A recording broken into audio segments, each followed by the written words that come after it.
Back in 2021, I was living in a small studio apartment just outside of Boston. I was 24, working late shifts at a liquor store, while trying to figure out what I actually wanted to do with my life. I wasn't broke, but I wasn't doing great either. My credit was garbage. My savings were barely enough to cover a new set of tires. And I spent way too much time online, trying to distract myself from how stuck I felt. That's how I got into crypto. It started off as just curiosity. Reddit threads, YouTube tutorials, watching charts spike and crash like roller coasters. Then it turned into hope. I wasn't stupid. I knew most of it was just gambling in a suit and tie. But I kept seeing stories about regular people getting rich overnight. And something about that felt more tangible than anything else in my life at the time. Around March of that year, I started putting whatever I could into different tokens. Nothing crazy. $10 here, 50 there. But then I came across this one project called Luna. A guy I knew online told me it was backed by some kind of algorithmic stablecoin that was tied to the dollar. And the token that came with it was already showing signs of growth. He'd bought in early and made some solid gains. When the price dipped again, he told me it was the perfect time to jump on. So I did. I dropped $480 into Luna, bought 100 tokens, and hoped for the best. My girlfriend at the time thought I was an idiot. Even my closest friend Chris, who I'd known since high school, told me I was just burning money on internet monopoly coins. But I didn't care. For once, I felt like I had a shot at something. Then, something strange happened. It worked. The token started climbing. $10, 15, 20. By the end of summer, it hit 30, then 40. My small gamble had turned into a couple grand, and Chris started changing his tune. He came over one night, stared at my portfolio, and asked me if I'd help him invest. That was the moment everything changed. Chris had always been skeptical of anything online. He was more of a hands-on kind of guy, working full-time as a mechanic and barely using social media. But when he saw my crypto wallet climbing week after week, he started paying attention. I explained everything I knew about Luna, the stable coin it was tied to, the patterns in the market, the way it dipped and recovered with near perfect rhythm. I made sure he understood the risks, but he was already convinced. He wanted in, and he wanted in big. By early 2022, Luna was riding high, and Chris was ready to jump. I remember helping him set up a wallet, walking him through the whole thing step by step. When I asked how much he wanted to buy, I figured maybe a few $100, something small to test the waters. Instead, he wired over almost 14 grand. I was stunned. Chris wasn't a wealthy guy. That was his savings, maybe more, and for a while, it paid off. Within weeks, Luna's price doubled. Chris was sitting on almost 30,000.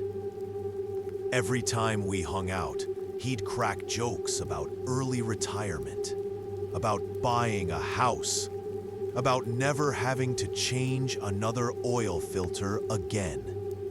He even told me, after a few beers, that this might be the thing that finally gave his life some direction.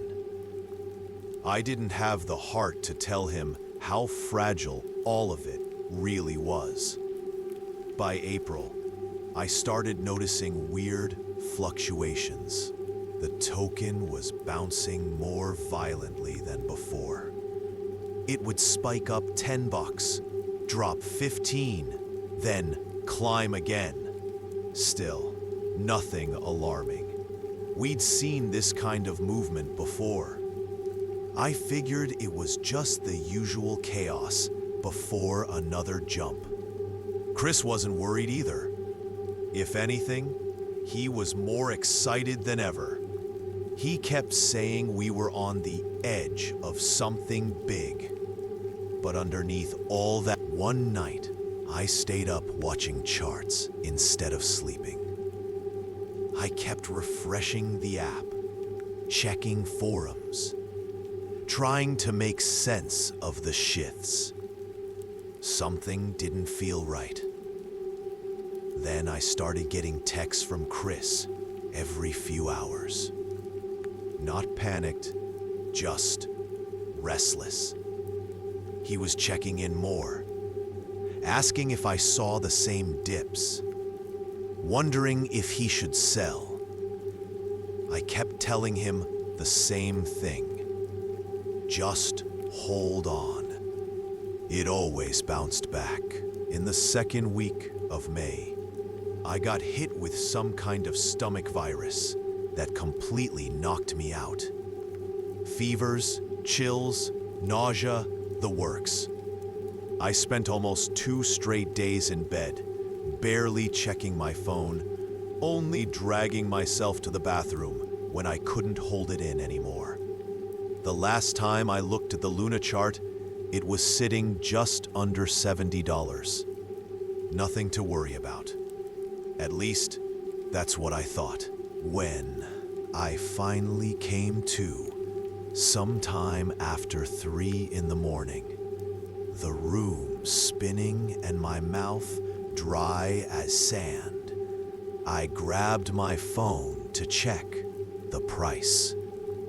My stomach dropped. Luna had plummeted. Not dipped, plummeted. In the time I was unconscious, it had crashed from 70 to 33, then to 16. Then, while I stared at my screen in disbelief, I watched it tumble in real time. 15, 14, 13, 12. I sat on the edge of my bed, gripping the phone like it might stop the fall. My heart was racing. My breathing was shallow. I kept trying to find any official news, any announcement, anything that might explain it. Instead, I found panic. Every forum, every group chat, every crypto space was in full collapse. People were liquidating their accounts, screaming about the stablecoin failing, about the system being a lie. It wasn't just volatility. It was a full-on death spiral. The so-called algorithm that was supposed to stabilize Luna had buckled under pressure, and the crash had become unstoppable. Then I saw my missed calls. 43 of them. Almost all from Chris. Dozens of texts too, starting off with questions and ending in all caps rage. I didn't even know how to respond. I tried calling him back, but he didn't pick up. I tried again, still nothing. That was when the buzzer rang from downstairs. It was Chris. When I looked through the intercom screen, I barely recognized him.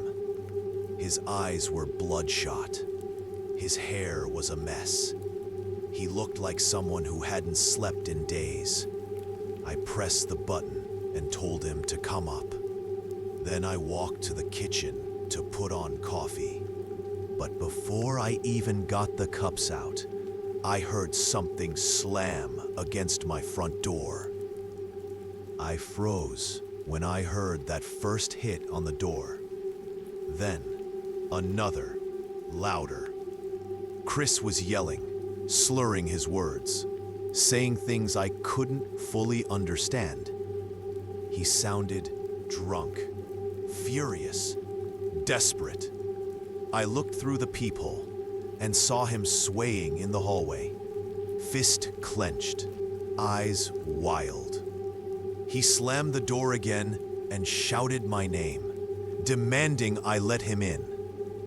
I tried to talk to him through the door, told him I'd been sick, that I hadn't seen what happened until just now.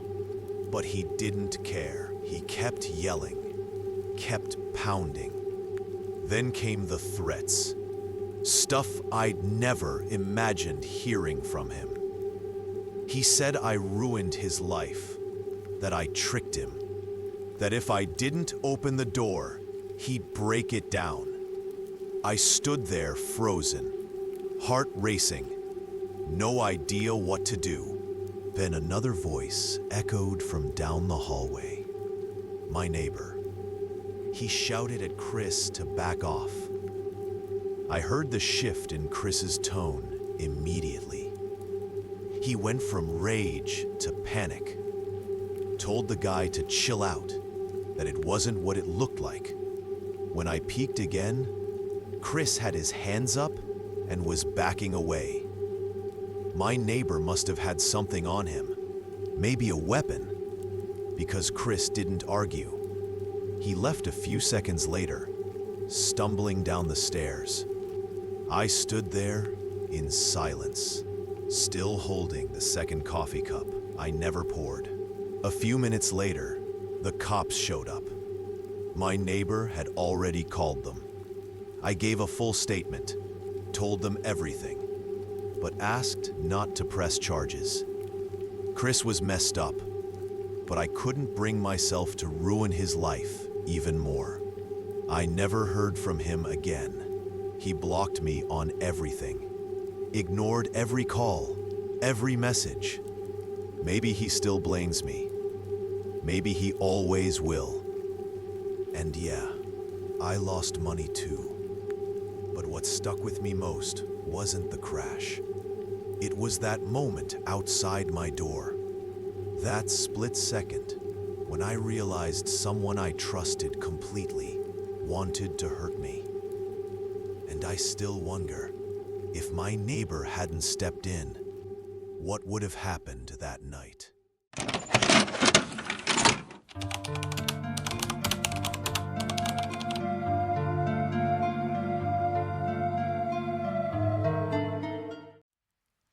I met Becca during my last year of college in Vermont.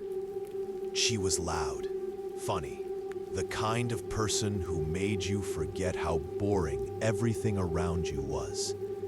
We weren't super close at first, but by senior year, we were hanging out almost every weekend. She was the type who lived online more than in the real world. Always on her phone, always on some app or forum I'd never heard of. But that was just her thing. While most of us were worried about internships or finals, she was talking about building her own digital identity, whatever that meant. After graduation, we stayed in touch, not every day, but often enough. I moved to New Jersey to start working with my cousin's small marketing company.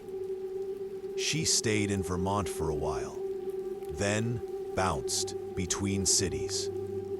For a time, she was in Portland. Then I think she spent a few months in Denver. She didn't like staying in one place for too long. Last year, She called me out of nowhere. Said she was thinking of starting an anonymous account on a site I'd never heard of. Something niche. Not quite social media. Not quite a dating app. She wanted to create a character. Something extreme. Something dark. It sounded like a joke at first. But the more she talked, the more I realized she was serious. I told her to be careful, but she laughed and said she knew what she was doing. Becca had always walked the line between bold and reckless. That was part of her charm. But this time, it felt different. She wasn't just being wild for the fun of it. There was something underneath it. Something I didn't understand at the time. It was a mix of boredom, curiosity, and maybe loneliness too. Whatever it was, she dove in head first. New profile, fake name, private messages. She said she was studying how people acted when no one knew who they really were. Looking back now, I think she underestimated just how real the wrong kind of attention can get. At first, Becca would send me screenshots of her chats like it was a joke. Most of the guys she talked to were pathetic. Some tried too hard to be edgy. Others just dumped their trauma and hoped someone would find it interesting. But there was one dude who stood out, and not in a good way. She called him Joel, said it probably wasn't his real name. He didn't act like the others. He was quiet, blunt, and a little too observant. She told me his messages didn't start creepy. He wasn't sending graphic stuff or being weird right away. But there was this tone in the way he wrote, like he was watching her, even when they weren't talking. He'd say shit like, "You look like someone who disappears easily," or "Some people walk alone because no one would notice if they vanished." At first, she laughed it off, thought he was trying too hard to sound deep or dangerous. But then he started mentioning things she hadn't posted. He knew she lived near train tracks, that her bedroom window didn't have curtains, that she liked walking after midnight when the streets were empty. That's when she called me. I could hear it in her voice. She was spooked. I asked if she had posted any of that somewhere else, maybe on a different site. She swore she hadn't. She blocked him the next day, said she was done with the whole thing, deleted the account and everything. But a few nights later, she texted me again, just one line. He found me on a different platform. I told her to call the cops. She didn't. She said there wasn't anything to report. He hadn't threatened her, hadn't said anything illegal, just made her feel like she wasn't alone, even when she was. That kind of fear you can't really explain to anyone. That week, she started sleeping with the lights on. It was a Thursday night when Becca stopped replying. That wasn't like her. Even if she was tired or busy, she'd at least send a thumbs up or a stupid meme. But that night, nothing. I texted her again the next morning. Still nothing. Around noon, I called, straight to voicemail. I figured maybe her phone was dead or she was out. But after 2 full days of silence, I started to worry. I ended up calling a mutual friend who lived closer to her. She offered to swing by and check. An hour later, she called me back, whispering. I could barely understand her at first. Then she said the door was wide open and there was stuff knocked over inside. She was already on the line with 911. Later that night, she told me what she saw. The place looked like someone had gone through it slowly, like they were looking for something specific. No signs of forced entry, no valuables taken, just drawers opened, papers scattered, and Becca's laptop missing. Her phone was still charging on the nightstand. The cops didn't say much at first. They treated it like maybe she'd left on her own. But I knew better. A few days passed before they took it seriously. Then they found a camera. Not hers. A small one, hidden behind the vent in her bedroom. The kind that streams, not records. Whoever had been watching her didn't need to come back for it. He was seeing everything in real time. A week later, they found her car, parked in an alley 10 miles away. Her ID and purse were still inside. But no sign of her. No note. No clue. Just the faint smell of bleach in the trunk. After that, it turned into a missing persons case. But I already knew the truth. He found her, and he took his time. It's been almost a year now. No updates, no arrests, no answers, just silence. Her name pops up in forums sometimes. A few local news sites ran stories for a week or two. Then it all faded. Another missing person, another cold case. I still talk to her mom sometimes. She calls once in a while, just to hear a voice that remembers her daughter as more than a headline. I don't know what to say most of the time. I just listen. Every now and then, I go back and scroll through our old texts. Her jokes, the weird memes, the nights we stayed up talking about nothing. Then I find the screenshots she sent me. The ones from those first conversations with Joel. I stare at the way he worded things.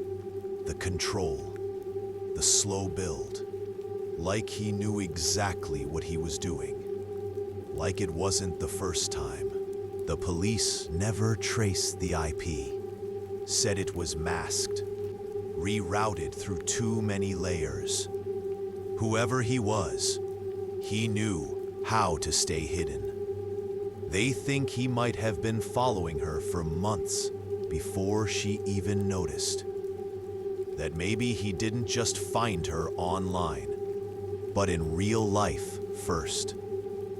Sometimes I wonder if it was really about the account, or if it was just an excuse, a way in, a way to study her before doing whatever it is he wanted to do. He didn't take anything that made sense.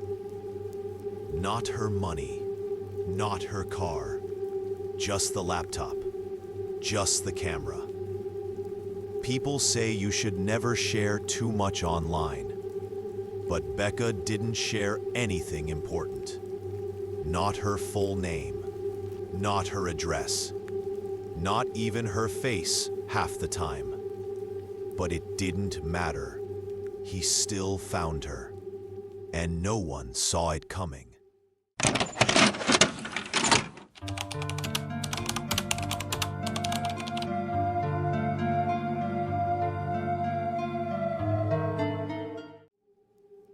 I've always been a private person. I don't post much. I don't share details online. And I've never been big on social media.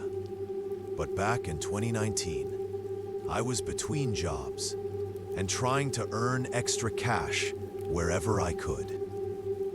That's when I found this freelance site that offered easy tasks for quick payouts.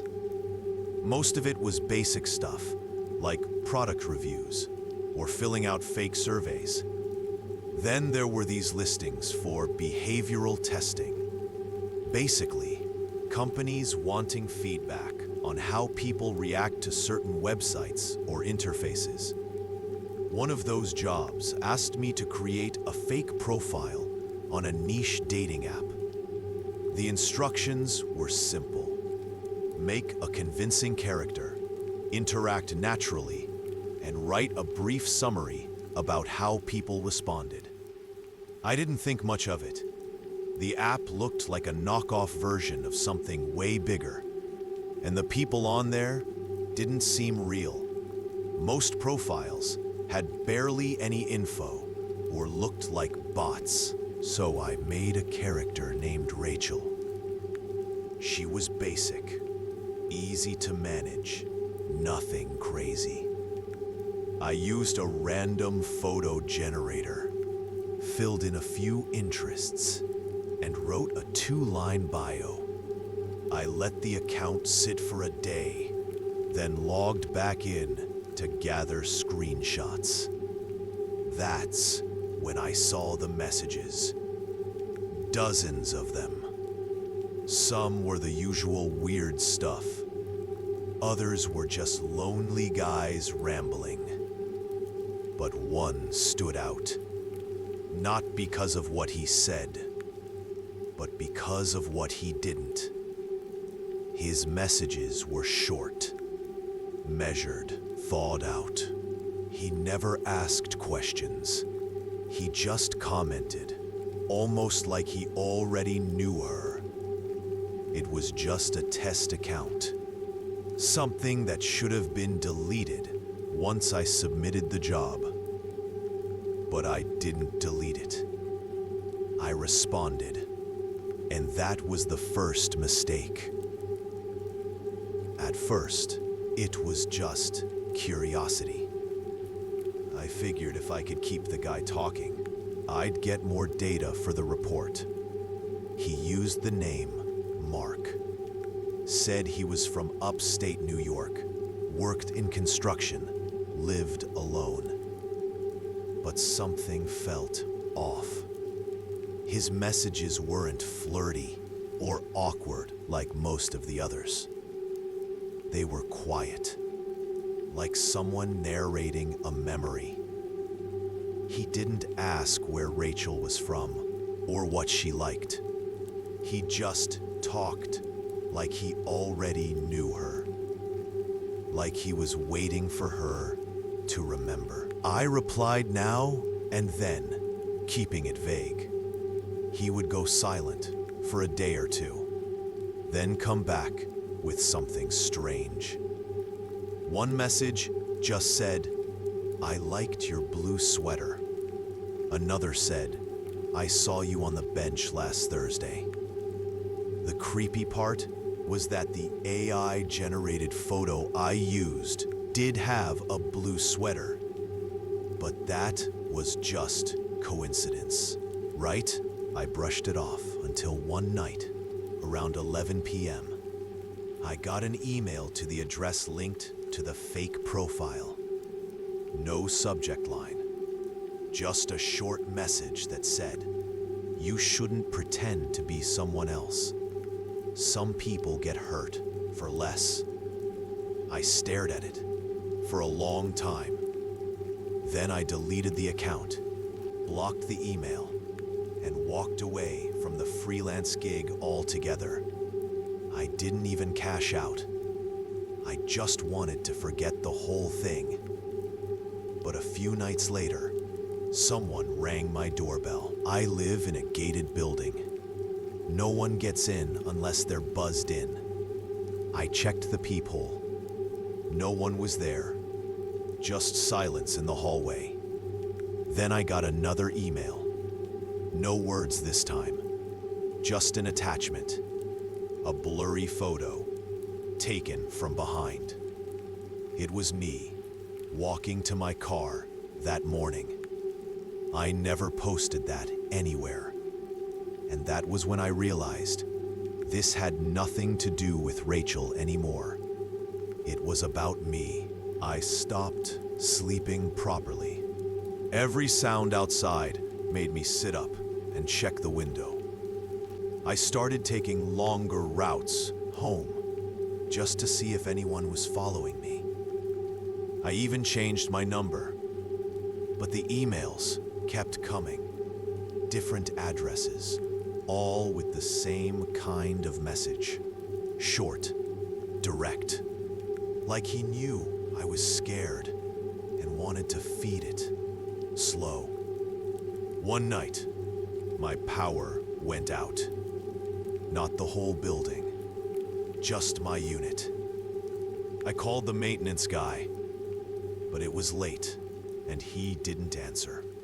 I lit a candle and tried to stay calm. I checked the breaker box. Everything seemed fine. Then I noticed something that made my stomach drop. The latch on my front door was loose, like someone had messed with it. Not broken, not forced, just tampered. I called a friend and asked her to come over. She lived 20 minutes away and said she'd get there as fast as she could. I sat in the kitchen, holding a kitchen knife, listening. Every creak of the building made my skin crawl. Then it was soft, not urgent, just 2 taps. I didn't move, didn't speak. Then another knock, then a third, still soft. I texted my friend, asked if it was her. She replied, still 5 minutes out. I stood up, walked to the door, and looked through the peephole. No one. But there was something on the ground, an envelope. I waited, counted to 60, then opened the door, just enough to grab it. Inside was a single photo. It was my bedroom, taken from outside the window. At night, the lights were off. I was in bed, and the flash hadn't gone off. He had been out there, watching me, waiting, and I had never seen him. The next morning, I packed a bag and left town. No notice, no calls, no explanation. I went to stay with a cousin a few states over. I told myself it was just temporary, just until things felt normal again. But they never did. I changed my number again, got rid of the laptop, deleted everything tied to that freelance gig. I even stopped using my real name on anything online. Not out of paranoia, but because part of me still feels like I never fully closed the door on what I started. I gave the photo to the police before I left. They opened a report, asked a bunch of questions, but I could tell they didn't have much to go on. I hadn't seen a face. There were no fingerprints, no IP to trace. It was all smoke.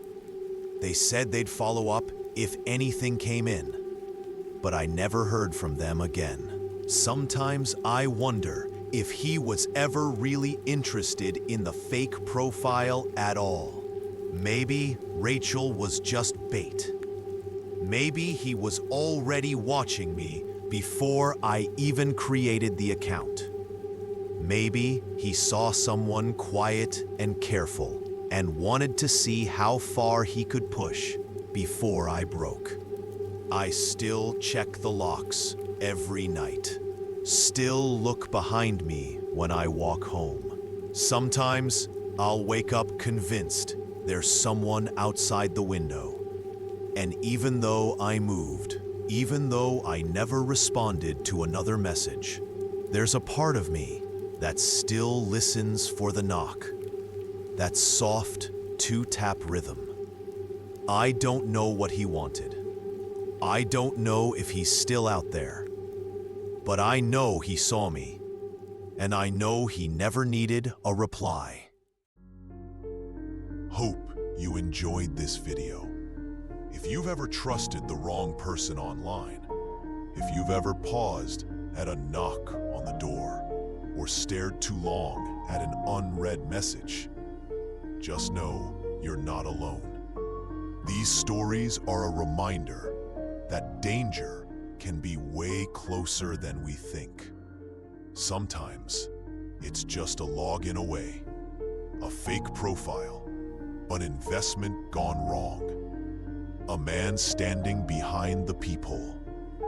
Real people, sometimes even the ones we trust, hiding behind screens, watching, waiting, choosing when to step in. Thanks for listening.